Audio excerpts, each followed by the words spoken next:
My name is Monte Cahn. I'm presenting the driving leads through smart domain development, and I'll also include acquisition strategies and some management tips and tricks also for domaining. For those of you that don't know me, I'm the president and founder of Moniker.com and also the president of Snapnames.com. Moniker is an ICANN accredited registrar. We've been around since 1999, seventh largest registrar in the world. Snapnames was the first company to invent a system that puts back orders on domain names that are expiring, and it is the largest marketplace and expiration network in the world for acquiring domain names that are expiring or in a marketplace for domain sales. We also have conducted the first domain auction, live auction, and to treat domain names like property. And we hold live domain auctions several times a year and sell domain names just like Christie's and Sotheby's does for property and real estate and assets. And so we've been doing this for a long time. We have lots of important customers, and we protect a lot of important brands on the internet. I'm going to run through several tips and tricks, as I mentioned before, and just a little bit of background about what's going on in the domain world. This has got to be one of the most important strategies for you as affiliate marketers and business owners and web business people. Before I get started, just a raise of hands. How many people in the room have more than 5 domain names registered? How many have more than 10? How many have more than 50? How many have more than 100? How about 1,000? Okay, so there's several of you that have lots of domain names. You obviously have domain names because this is your brand and identity and important presence on the internet. Domain names have continually been growing year after year. This is actually a little bit out of date. We're now up to 178 million domain names worldwide, 70 million of which are .com, .net, .org names. The rest are country code and other extensions. The increase in growth has been consistent, 20% in values of domain names in the aftermarket as well. So as a consistent investment strategy for buying domain names and reselling them, we've actually shown a consistent improvement and increase in asset value for domain names.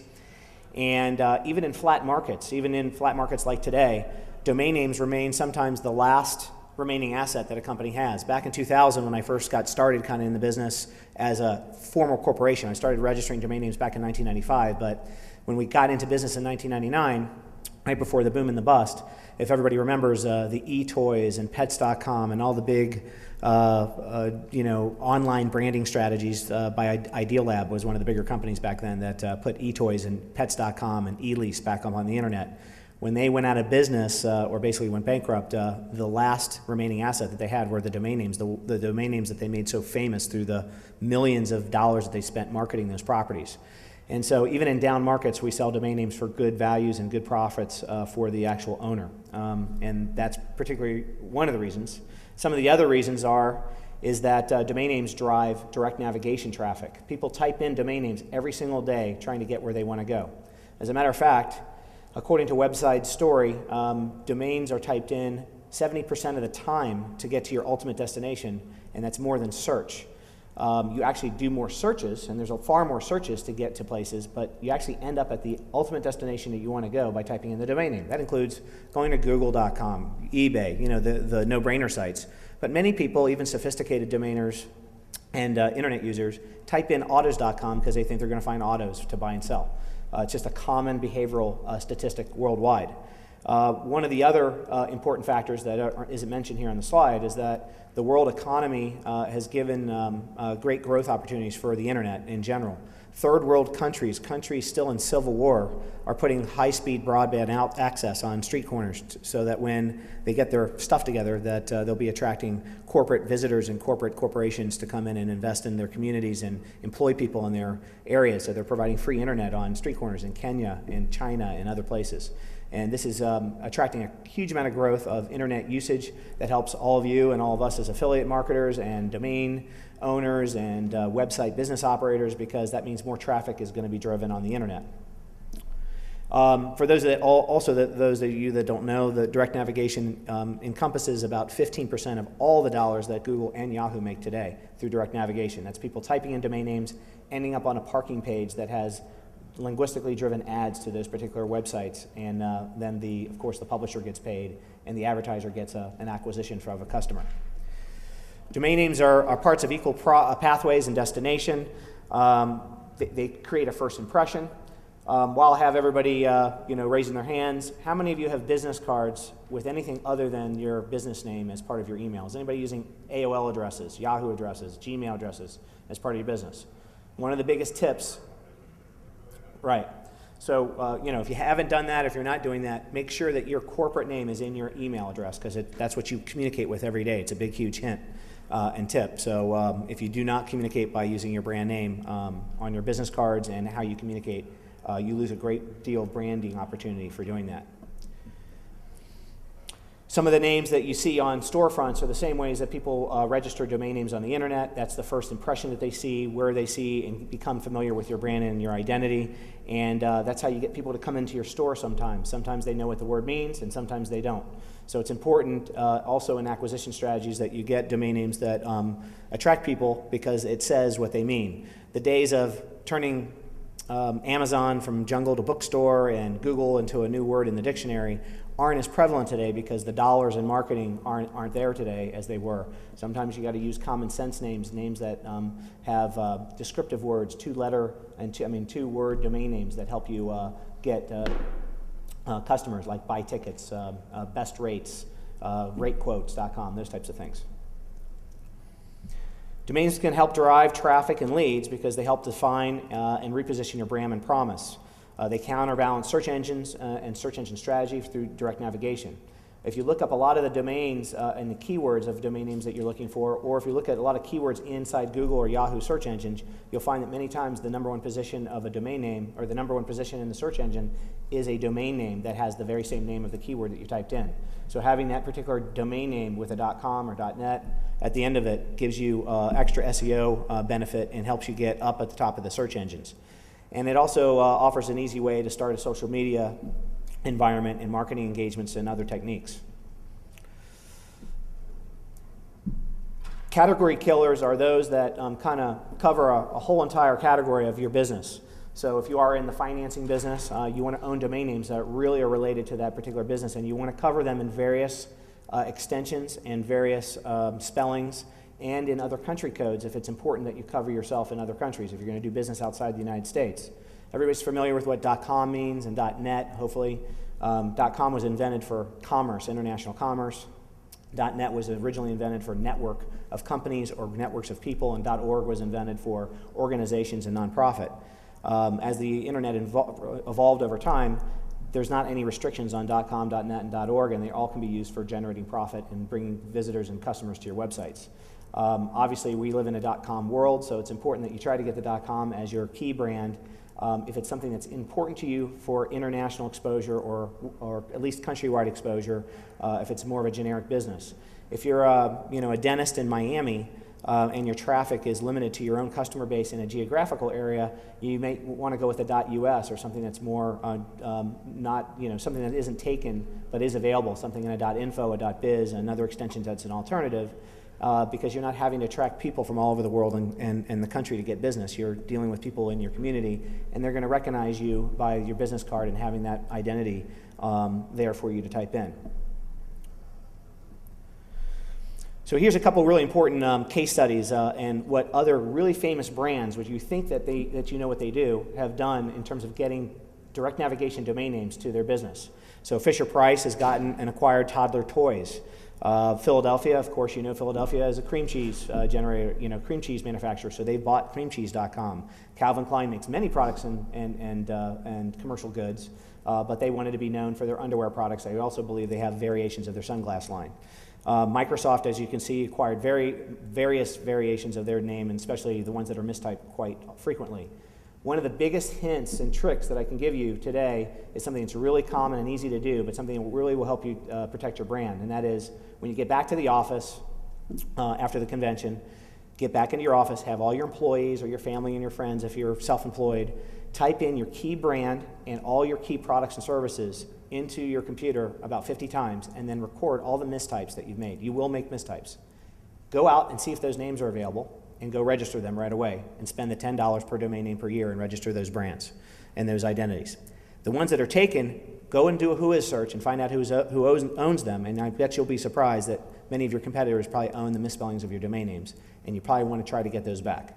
So this is a really important exercise, because if your own staff and family and yourself mistypes the domain, that means your customers are, and that one mistype can lead to your largest customer not even coming to you, but going to one of your competitors, or going elsewhere, or going to a dead page and not even getting to where they want to go. So it's a very simple exercise to do, and it's something that will protect your brand long term. So get the various spellings, get the country codes, get the various extensions that are really important to you, and cover yourself. When improving SEO and SEM strategies, all things considered, the tie does go to getting the best domain name. They do rank higher in the search engines because the domain name has the descriptive keywords inside the name itself. So if in terms of this case study, tropicalbirds.com shows up higher than some of the largest bird-related sites, pet stores, zoos, and so on, because it has the keywords in the domain name with a .com at the end, and then shows up higher without having to spend any money on keyword advertising. The circle is around the wrong link, but it's the one on top of it, right at the front of the page underneath the pictures.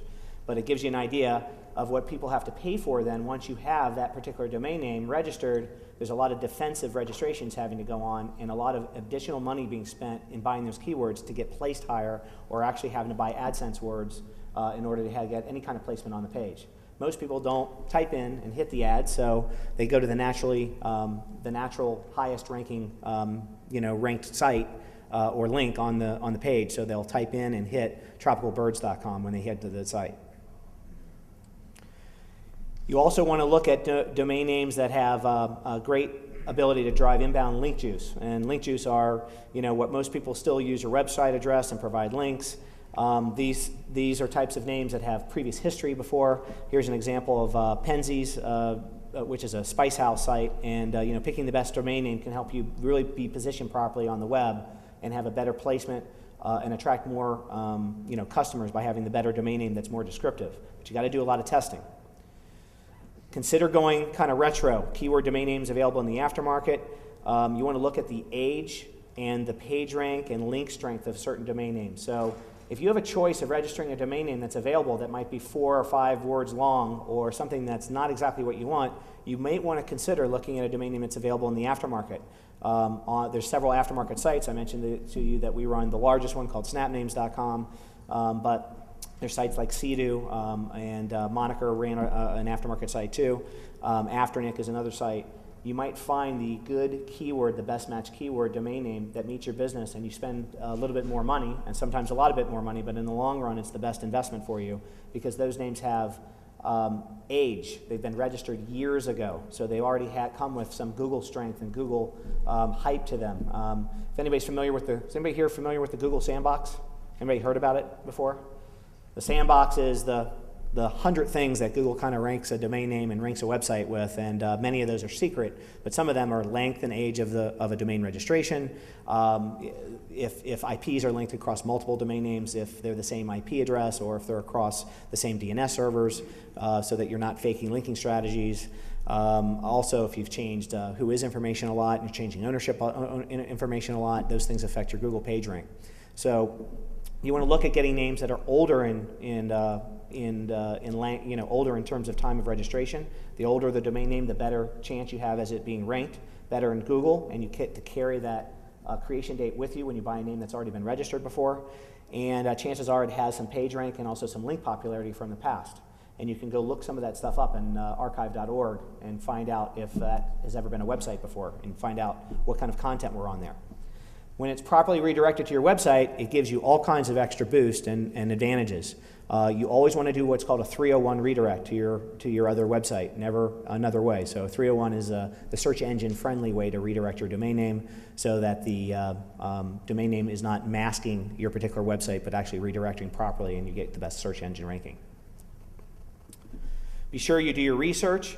There's lots of domain names that had bad history and have been black-hatted before. If everybody heard what's kind of blacklisted domain names in Google. Ironic story, at moniker.com, our key brand was blacklisted. Didn't even know it when we acquired it in 2002. It was a whole year trying all kinds of techniques, trying to get our name ranked. Couldn't figure it out, what was going on. Finally got with Matt Cutts. We became good friends because we went to the same college. And he went and looked it up for me and found out it was blacklisted from the previous owner, was doing some, activity that Google considered bad. And so it took us a whole year to figure this out. And, if you do find out that a name's blacklisted, you don't want to have anything to do with it, or you want to find a way to get it corrected really quickly. You can usually detect this by having the Google toolbar and finding out if it's got a 0-page rank and it's a live site right off the bat. Well, you find out by using the Google toolbar, and if it comes up as a 0 right off the bat, that's a good sign right there. If you're doing a test, and I'll recommend that if you're ever buying a domain name, you do a little traffic test for a couple weeks. You'll find out then as well, because you'll find out how it performs and where it ranks, and then you'll be able to find out in different ways. So there's a whole Google section inside the search engine site that gives you the ways to help your name get not blacklisted and who to contact. It's an email form. But I'll give some of those tips out later.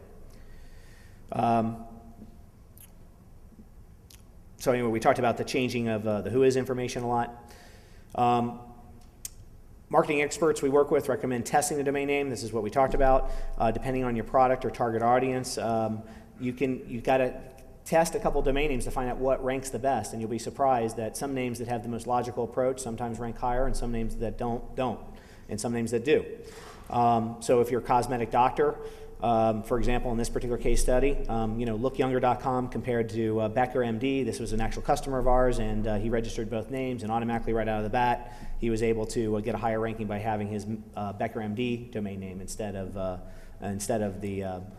Look Younger domain name, even though it was more descriptive to his website. So you can actually test these domain names out through, get an agreement from the person you want to buy this domain name from, or from the broker that you're working with, and you can probably get them tested and figure out which one you want to go with before you get it. I talked about this before, but more than 70% of the internet users type in the keyword directly into their browser, and the really important statistic here is that when you own the right domain name and when it is typed into the browser and you land on a parking page, for example, the conversion rates are double that of search. So this is really important because does everybody know what a parking page is when you land on a parking page? So there's linguistically driven links into the parking page, and those are really matched quite well to the actual domain name. Unlike when you go to the search engine, you have pages full of links. Sometimes you're backing back out trying to find the right site. You back out maybe 2 or 3 times. The chances of hitting the site that you want to go to on first click on a parking page is actually twice as high as that in a search engine, and the conversion rate to acquire a customer or to make a sale is also twice as high. So these are really important reasons why this is, direct navigation names make sense.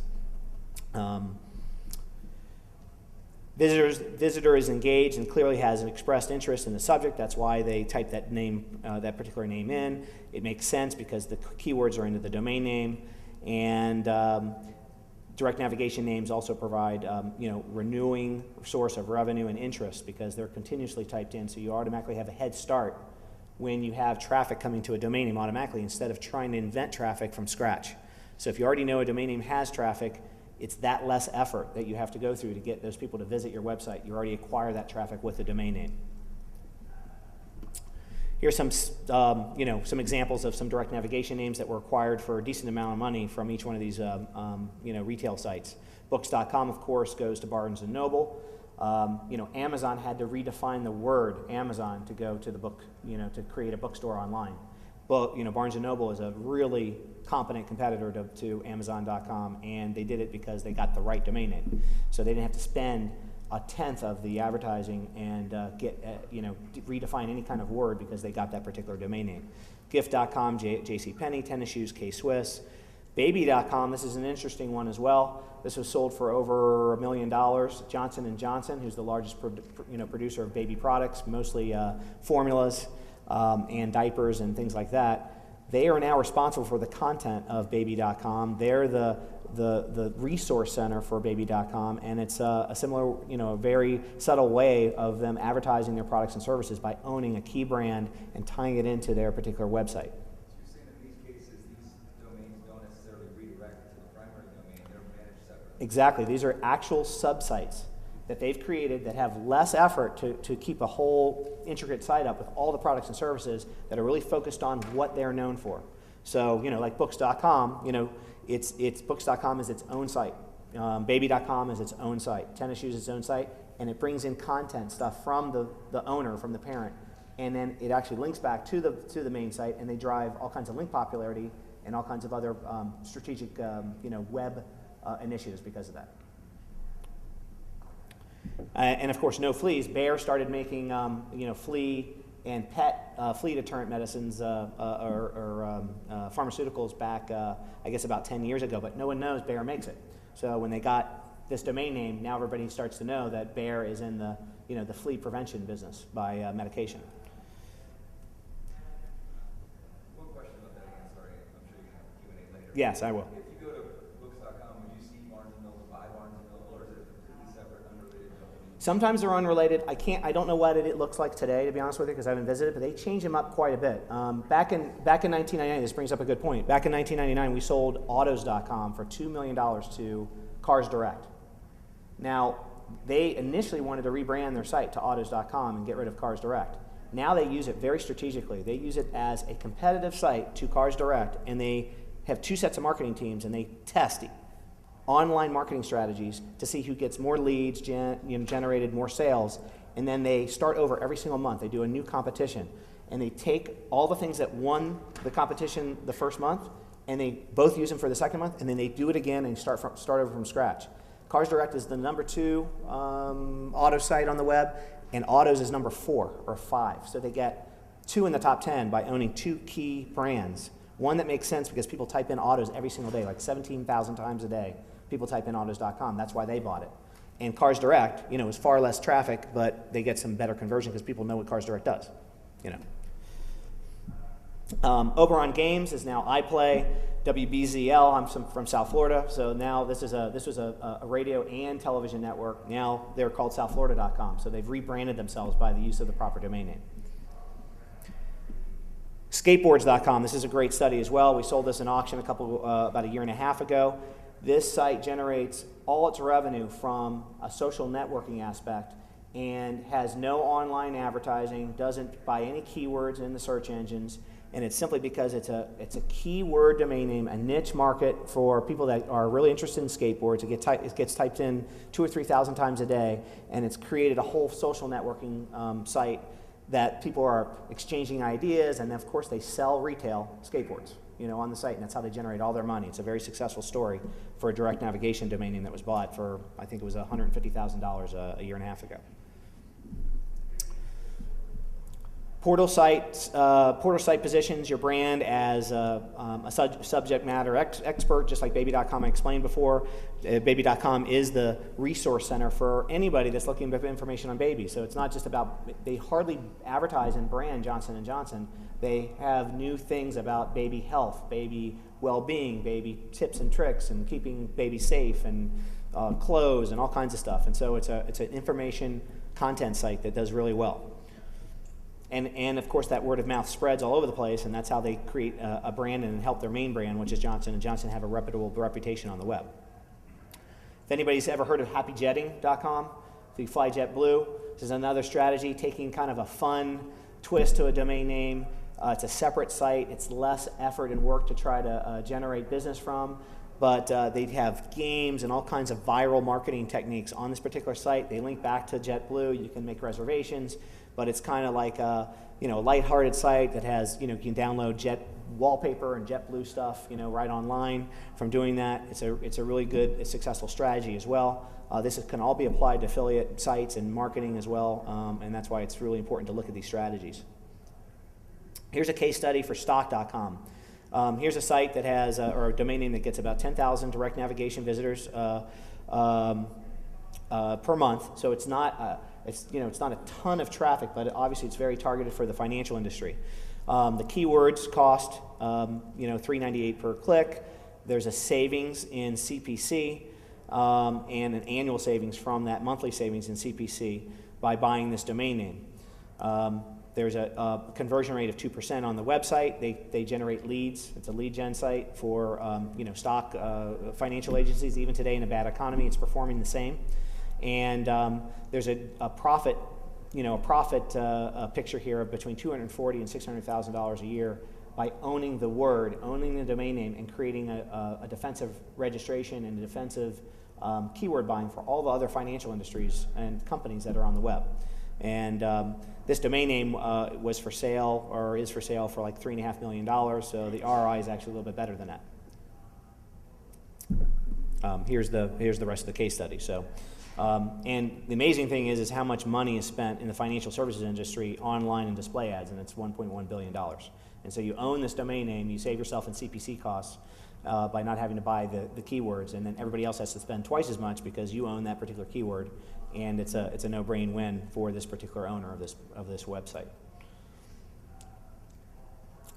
So as I mentioned before, most registrations of single-word and two-word domain premium names are gone, so you have to be pretty creative, and that's where the aftermarket comes in. So you can get domain names at live domain auctions. There's sales platforms that have online listings and online buying and selling of domain names. I'm sure some of you have inquired, you looked up a name on Whois, you've shot out an email to the owner saying you're interested in the site, you never even got a response sometimes because they didn't take you seriously. These are the things that brokerage services like ourselves do for our customers to help them acquire those domain names.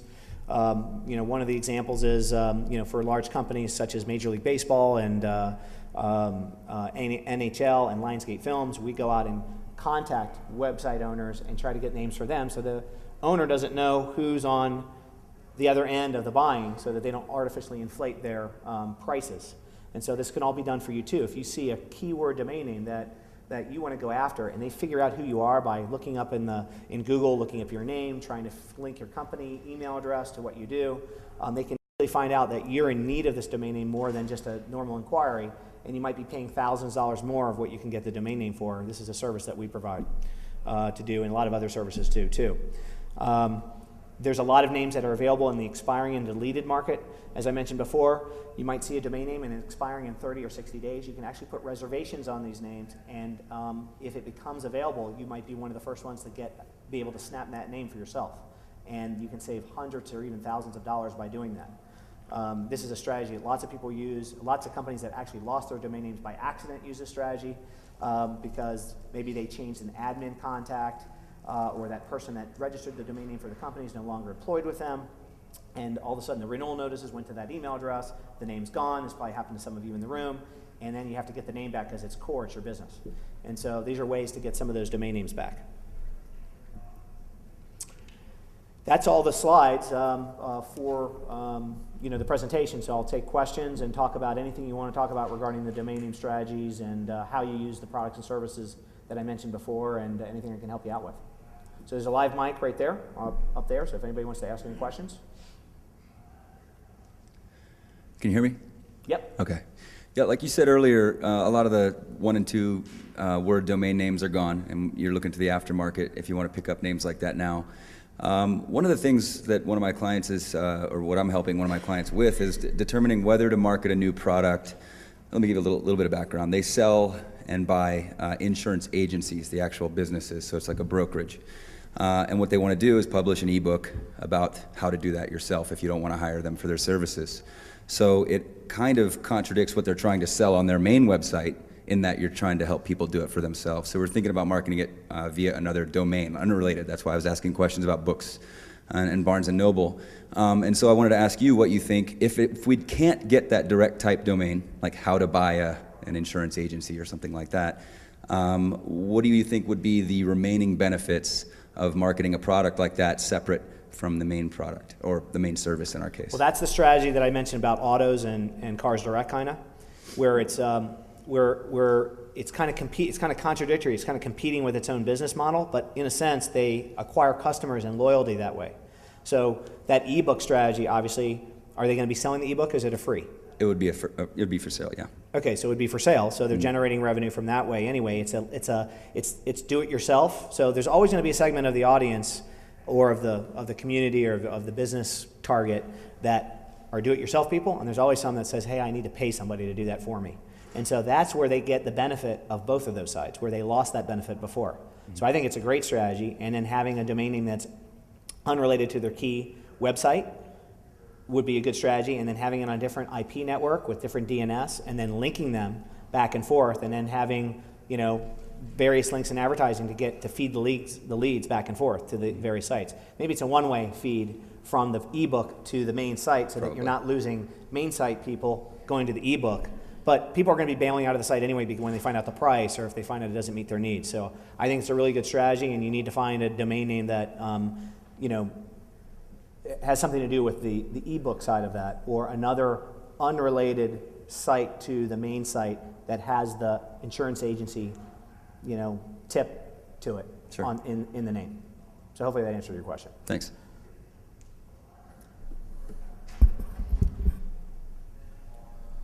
Quick question. How do you see .com continuing to be the primary extension, especially when you look at iPhones and other mobile devices? Yes. The .com, again, it was created for international commerce. It will be king for a long, long time. I don't know if anybody's heard the rumors about Cahn allowing up to 200, 300 new extensions coming out over the next 12 to 18 months. This is going to cause a lot, in my opinion, a lot of confusion, a lot of craziness in the industry. But .com will always be king. And the example of that is there's been several new extensions introduced since .com, and they're not nearly as successful. The next best successful extension is a country code extension of where you live if you're not in the United States. Because .com is really the US name for commerce. Across the world, if you're in Germany, you're coming out on a .de site. You're coming out to google.de. You're using .e before you're using .com mostly. Same with Great Britain, which is .co.uk. Some of the fastest growing extensions are .cn, which is China, the Netherlands, .nl, where they've released restrictions on how you can use, how you can register those domain names and be able to get that. But yes, .com will be probably the king for quite some time. It has the most value because it's typed in the most time. And then if you have an international brand or strategy, you definitely want to cover yourself in the other country code extensions where you can. Like I said before, if you don't care about international traffic, it's probably not as important to you to have a .com, and you can use a .info, a .biz, another extension that might meet your needs. But if international traffic is something that you want to acquire or someday acquire, you should cover yourself and try to get the best name you can. Also back yourself up with a .cc, with a CCTLD. Some extensions are restricted. One of the ones that's a really big one for this industry is .travel. It's now released its restrictions. Is anybody in the room a travel affiliate and selling any kind of travel-related affiliate programs or anything? Okay, so .travel has just been released and unrestricted. Before you had to have a DBA number that said that you were a travel agent in the travel industry, and it's just been released, and we just got accredited for it, and it's going to probably be one of the hottest new extensions it's not really new, but it's going to be the hottest rebirth of an extension in the industry. And having a .travel site, because it's such a huge industry, is going to be something that's really important for those particular niches. But what you're going to see is a lot of these new extensions coming out, and the idea is that because all the single word and double word domain names are gone in premium space, by opening up more extensions, then you have a new set of single word and premium word generic names that are available again. But the problem is that people aren't going to know where to go at some point. And then also the brands that have been established to be famous, and even your own brands, you might feel yourself the need to be protected in those other extensions. So you're creating hundreds, if not thousands, of extra dollars every year by covering yourself in those particular extensions. So that's another important thing to consider. Yes, ma'am. Can you just do me a favor and just go to the mic, because everything's being recorded, so they can't hear you. Sorry. Hi, I'm Kate Colgan with Gifts.tv, TampaBay.tv. And my question is that I know I've signed up over the years to back order a domain name. But it seems to me, and I go on some forums, I'm not technical, so I really don't know what the hell I'm doing, but it seems like there's people that have the logarithms that they seem to snatch them up, or is it like it goes back to a moniker or something? Help me understand how that works. I guess my question is that isn't it a waste of money? I don't know, maybe I totally... No, not at all. So I think you're confusing maybe Snapback services with trying to register a name when it becomes available. Is that correct? Okay, so if you're trying to get a name at the point where it becomes available, you are at a major disadvantage, because there are Snapback services that actually take reservations in advance and use a combination of registrar partners and all their threads to try to get that same domain name if somebody else is interested in it. So here's how Snapback services work. You see a domain name you want, you see it expires in 30 days, you put what's called a back order on that particular domain name. Your minimum investment is $60. If no one else bids on the domain name, you pay $60 at the point of that acquisition if it's captured on your behalf. If there's more than one person interested in the domain name, then you're going to go to auction over a 3-day period. It's going to go to the highest bidder. So there's no algorithms that run or anything. It's just that somebody might want it worse than you. So if it's a keyword generic domain name or something with meaning or something that somebody's found out has a lot of traffic or has some kind of link popularity or something that's really strategic to their business or a business that lost their own name and now you're looking at it, they're going to bid against you and the highest bid wins, and that's where the domain name is going to end up in the Snap scenario. Now, in the scenario where there's domain names that don't have any interest, then you can get them when they expire. Domain names typically start to expire every single day around 2 o'clock. And there's 20 to 30,000 domain names that expire every single day. So it's a huge amount of domain names that expire. And so there's a huge frenzy trying to get all these domain names through the Snapback services and then to try to register them. If you don't want to pay the $60, you're trying to get it for 10. You know, my advice is if a name's really important to you, you use snapnames.com or one of the Snap services. There's only a couple. And then you put that reservation on because $60 to get the strategic name or a name you lost is, at a minimum, and even hundreds of dollars is a lot better for you than trying to rebrand yourself or trying to create viral value in the long run. And you'll look back years and say, thank God I paid $1,000 or thank God I paid $10,000. Johnson & Johnson's like, thank God I paid $1 million for baby.com. It depends where your perspective is. Yes, sir. This is a two-part question. You mentioned .travel, which I've heard of before, but I don't think I've ever seen a .travel site. And you said it was a rebirth. Right. So what happened and what did I miss? Okay, so .travel came out. It got ICANN approval a couple years ago, actually about 5 years ago. It was approved with the concept that it was what's called an STLD, which is a special TLD. And the specialness to it was that you had to be in the travel industry in order to be an owner of this particular domain name. That's how the original owners or the original concept people put this together. Obviously, when you make it restrictive like that, you limit your market right away. It's like you go from the whole world to a very limited focused opportunity, and your revenue opportunity is a lot less because you're limiting it to only those in the travel business. Can access the site or can own the site? What's that? Only people in the travel business can access the site? No, only if people in travel business had the right to register the domain name. Register a .travel domain name, just like a .com. So it limits your market, but not the consumer and not that owner's market. I mean, they can still market to the entire world if they own Italy.travel. Oh yeah, once you've acquired it, yeah, then you can redirect the whole market to your site to go buy tickets or book your cruises and all that kind of stuff. But the limit of the market was how many .travel names can get registered because it's only for the .travel industry. And by the time it came out, most key travel agencies had their name in .com already. So they weren't going to rebrand themselves and go to .travel because they had the .com or even the .net. They already have their stationery, they have their business cards, it's a big hassle. So what has happened though since then is that the new owners of the business, which is now Treliance, it's actually ironically a company that's based out of Fort Lauderdale, Florida, and they're opening it up to everybody to own a .travel site just like you can own a .com site. And so they're going to expand the market automatically, and their thought is that it's going to inspire more people to get into the travel business. So it's going to grow the business, and because people, let's face it, when there's a lot of unemployment, there's a lot of layoffs, a lot of people are like, you know what, I'm never working for a company again. I'm going to start my own business out of my house. Probably happened to half of you in the room. I'm going to start in my underwear. I'm going to register my domain name. I'm going to become an eBay affiliate. I'm going to become this affiliate. I'm going to do this. I'm going to create my own website. I'm never going to work. I'm going to be my own boss. So in times of economic pressure, there's more registrations done than ever because people are getting ideas about how they want to be in business for themselves.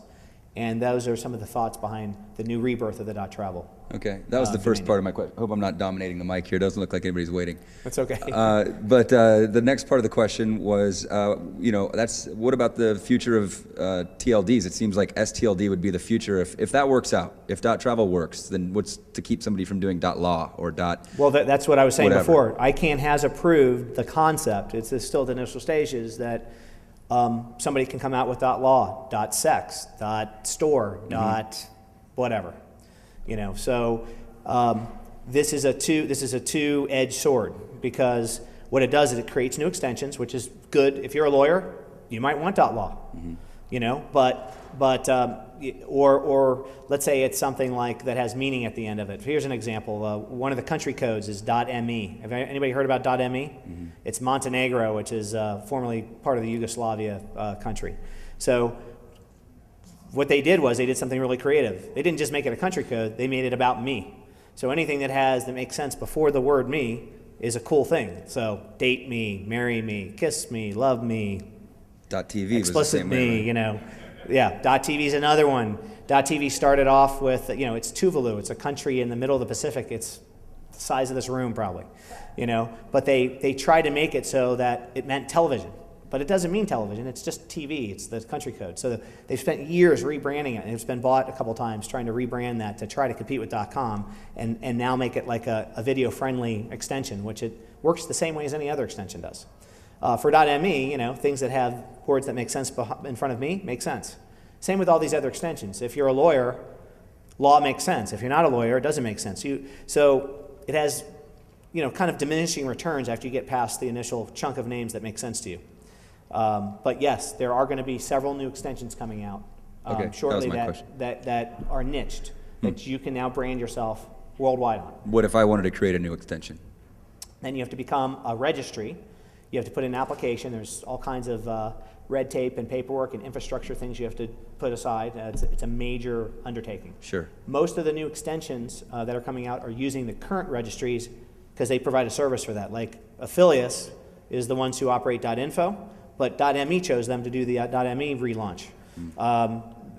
They also run a bunch of other country codes because they're good at it. So you can actually come up with a concept, you know, send in your application. The application fee even to ICANN is a couple $100,000. That's what the word is. So this is a way for ICANN to make a lot of money, and it's non-refundable. So you got to know what you're doing, and you got to hope that nobody else is competing with you on that extension to get approved. Sure. All right. Thank you. Okay. Hi. Yes, sir. Just a quick question. Domain monetization strategies. So we've seen a lot of pressure on CPC models in terms of monetizing your sites, forced owners, or not force them, but taking their better sites and actually building them out and trying to develop them, looking for different monetization strategies. Can you talk a little bit about what you're seeing in terms of CPA as an alternative on these portfolios? I think CPA is a great strategy. So for those that own several hundred domain names or whatever, I think the best approach is diversification, just like with any investment. And that is you're never going to be able to develop all your websites if you own 100 of them. You're going to have websites up that are strategic and kind of defensive registration that back up your key brands and identities. You have ideas that you thought out at 12 o'clock midnight, maybe when you're drunk or whatever, and you registered a couple domain names because of that for the future. Those are names that you want to keep on PPC pages because at a very lowest foundation value, someone is typing in those domain names and you're going to get something for them. You might pay for the registration for an entire year. You might make millions of dollars. It depends on what kind of name it is. Building out websites or having microsites is a really good strategy and something that a lot of domainers, a lot of the old-time domainers that started in the business a long time ago are now starting to do. They're starting to take their key brands that are really good generic names, and they're starting to build out microsites and linking sites and, you know, not fully developed websites like a Google or Yahoo or an eBay or that kind of thing, but things with content, things that drive search engine strengths, and then put lead gen for CPAs on there. And it is working. There's several companies that are now starting to do that, and so I think it's a great strategy.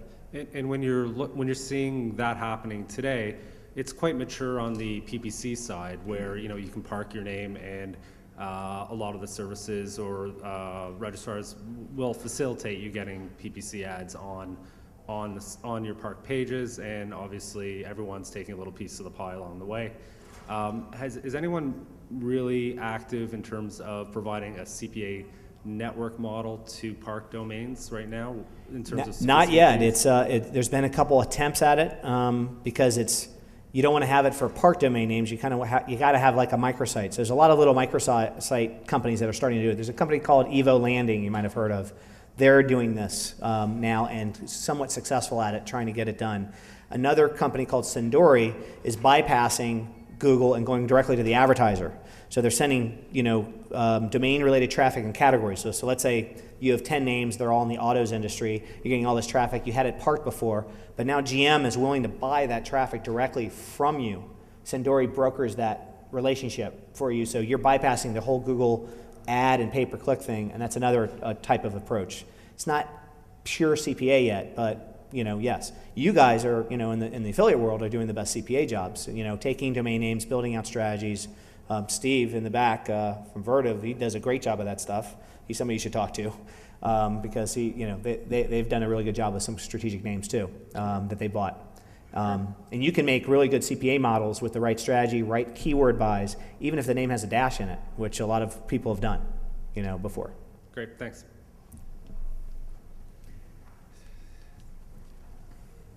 As an online retailer, we've spent till 2 o'clock in the morning putting in 150 different domain names for a new idea that we have. Everything's registered. We've paid for domain valuation services and then called the owner of the domain and they want 10 times that amount. So what would be some strategies from somebody that wants to buy a domain to broker a fair deal? Well, you want to go through a professional domain broker like what we do, or another service, because that takes you out of the middle of trying to acquire the site. They probably knew that you were in that particular business, so they already guessed that you were the buyer, and so they inflated the price. So a lot of domain purchases are based off of a couple.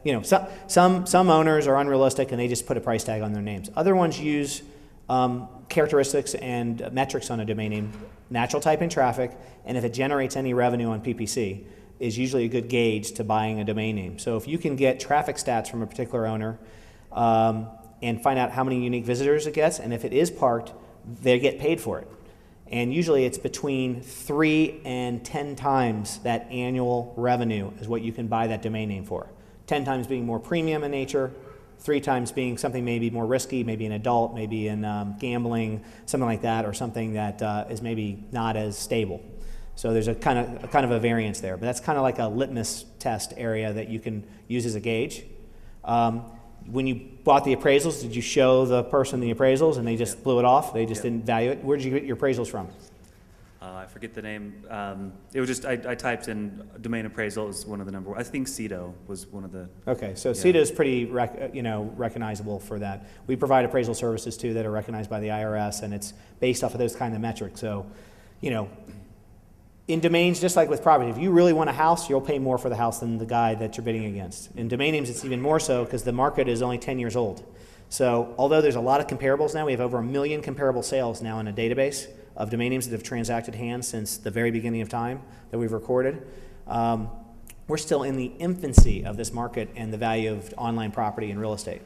So if you look at property, how long it's been, land, back thousands of years ago, how valuable land was back then.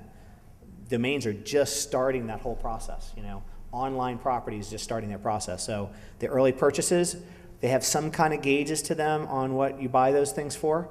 In today's economy, you actually can get better deals because people are looking to liquidate a little bit more. They need cash for other things. They need cash to pay for their other domain names. For the first time, I'm seeing portfolios, somebody's holding a portfolio of 100 names, they're only renewing half those names now. Because they're cherry picking. They got to make their car payment. They got to make their house payment. They got to pay for private schools for their kids. They just got laid off. So they're letting domain names, which was maybe a hobby of theirs, half hobby, half job. Some of those good domain names have been registered for years are now going. A good place you can find maybe some alternatives are through Snap names, or a marketplace. You can put a reservation in on a name that might be coming up for expiration or an aftermarket and get the next best name and still accomplish your goals and your needs. Thanks. Second quick question. Do you ever foresee registering a domain going from $10 to $50 or $100 in the future through ICANN? Well, some extensions are that price. Like I mentioned .travel before, that's an $80 or $90 registration because the infrastructure cost for them was a little bit higher. The fees have gone down and now they're going back up a little bit. So they were up and now they've gone down and now they're kind of climbing up a bit. Remember, domain names used to be free, then they went to $70 for 2 years. Now you can get domain names for $7.50 to $10, $12. At Network Solutions, they still sell them for $35, but we all got buying for the same cost, But some of these STLDs will have higher cost to them. That's when you start seeing some differentiation. They'll make up for the loss of market by having a specialized STLD for just a market segment by increasing the price so that every registration is like they registered 10 of them. So it's a trade-off. Thanks. Okay. I think we're out of time, right? You have one more Yeah, Time one more for question, that's it. Is there a easy way to get domains that you have a registered trademark on? In other words, you have a registered, And somebody has your mark, somebody has the mark, and right? you don't want to spend any money, or you're, Well, I'm just, either way, I'm just wondering if there's a process, Yes. that allows, to retrieve those domain names or whatever. right, so the least expensive process is not hiring an attorney, it's getting a copy of your trademark, sending it to the domain owner, saying, look, this is my trademark, I would like to have the domain back, I'll reimburse you for your registration costs. If I don't hear from you, the next step I'll be, hiring an attorney. The cheapest method to get a trademark back or to vie for your case is something that's called the UDRP process. You go through wipo.org and you file a dispute resolution based off of your trademark, and you have to make sure that that person also doesn't have the right to own that domain name. So there's 3 things you have to prove. You have to prove that they're squatting on a famous brand or mark, that they're holding hostage maliciously the domain name from you in some way after you've warned them, and 3, that they don't have a right to own it. So if they're doing something with the domain name that is competitive to your business, you might have a better chance of winning the domain name back in this dispute resolution area. If they're doing something completely different, like a different meaning of the same word, you'll have a little bit more difficulty. If the domain name was registered prior to your trademark being registered, you'll have more difficulty. The best thing to do is to go to wipo.org, and it explains the whole process. And what it is, it's a 3-judge panel that doesn't go through the court. It costs $1,500 to file, and you can then, they'll hire up, they bring 3-judge panel on board, and you present your case on why you think that you have rights entitlement to the domain name, and the respondent or the defendant has to defend why they should own the domain name. If they don't respond, your chances of winning the case is 90%. If they do respond, then it goes into a 3-panel hearing, and the 2 out of 3 or the majority wins. On our website, if you're interested in looking at this more or getting a legal opinion on it, and you have a big brand you want to protect, go to our website, moniker.com, and go to the partner section, and there's a list of the top 5 domain attorneys in the entire world that we work with, and you can pick any one of those guys, and they'll help you out. Okay, so that was wipo.org? wipo.org. Thank you. Okay. All right, with that, I appreciate everyone's time, and hopefully the presentation brought you at least a couple tips that you can use in the future. I've been reminded to remind you to please fill out your evaluation form. It's very important for our Affiliate Summit to get feedback, and hopefully I helped you in some way on a domain strategy that you could use now or in the future. Thank you very much for your time.